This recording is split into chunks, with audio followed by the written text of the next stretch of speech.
लक्ष्मण हाकेंसंदर्भातली आहे। प्राध्यापक लक्ष्मण हाके यांचा आमदारांवरती गंभीर आरोप करण्यात आला। माढ्याचे आमदार अभिजित पाटलांवरती त्यांनी गंभीर आरोप केला। अंजनगाव येथे शिवरायांच्या पुतळ्यावरून वाद झाला। या वादाला अभिजित पाटील जबाबदार असल्याचा आरोप ओबीसी नेते लक्ष्मण हाकेंनी केलेला आहे। लक्ष्मण हाकेंवरती सध्या पोलिसांची नजर आहे। हाकेंना अंजनगाव खेळोबाकडे जाण्यास पोलिसांनी मज्जाव केलेला आहे।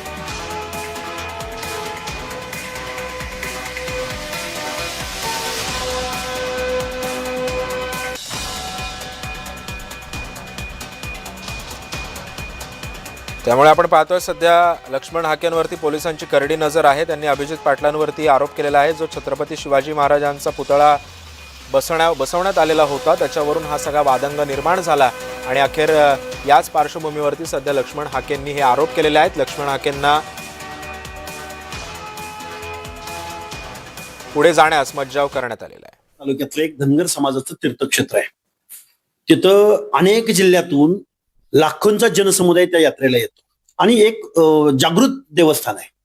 धनगर समाज हा रानावनात मेंढ्या पालनाचा व्यवसाय करतो आणि गाव 70% धनगर समाजाचा आहे। त्या खेळोबा देवस्थानाच्या प्रवेशद्वारावरती रात्री अपरात्री पहाटेच्या 4 वाजता छत्रपती शिवाजी महाराजांचा पुतळा आणून बसवण्यात आलाय। आम्हाला गृह विभागाला हा प्रश्न विचारायचा आहे की पुतळा बसवल्यानंतर मग तुम्ही ऍक्शन मोडवर येता। मुळात धनगर समाजाचा किंवा आमचा कुणाचाही छत्रपती शिवरायांच्या पुतळ्याला विरोध नाही, पण धनगर समाजाच्या तीर्थक्षेत्राच्या प्रवेशद्वारावर का बसवला जातोय? काय भावना आहे समाजकंटकांची? या म्हणजे आम्ही काहीतरी बोलावं, आम्ही विरोध करावा असं त्यांना वाटतं का? अरे आम्ही छत्रपती शिवाजी महाराजांच्या स्वराज्यासाठी जीवाची कुर्बानी देणारी माणसं आहे। तरी सुद्धा पोलीस डिपार्टमेंटनं, प्रशासनानं आणि गावकऱ्यांनी पुतळा स्थलांतरित करायचं ठरवलेलं होतं। लोकलचे आमदार अभिजित पाटील यांनी ही गोष्ट होऊ दिली नाही। उलट तिथला सामाजिक स्वास्थ्य कसं बिघडल यासाठी अभिजित पाटलांनी परत फूस लावली आणि परत तिथंच पुतळा ठेवला। पोलीस प्रशासनावरती दगडफेक झाली आणि धनगर समाजाच्या लोकांना एका समाज मंदिरामध्ये कोंडण्यात आलंय आणि त्यांच्यावरही दगडफेक झाली।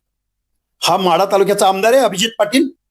लाज वाटते, तुम्ही ज्यावेळी निवडून जाता त्यावेळी तुम्ही कुठल्या पक्षाचे, पार्टीचे, जातीचे राहत नाही।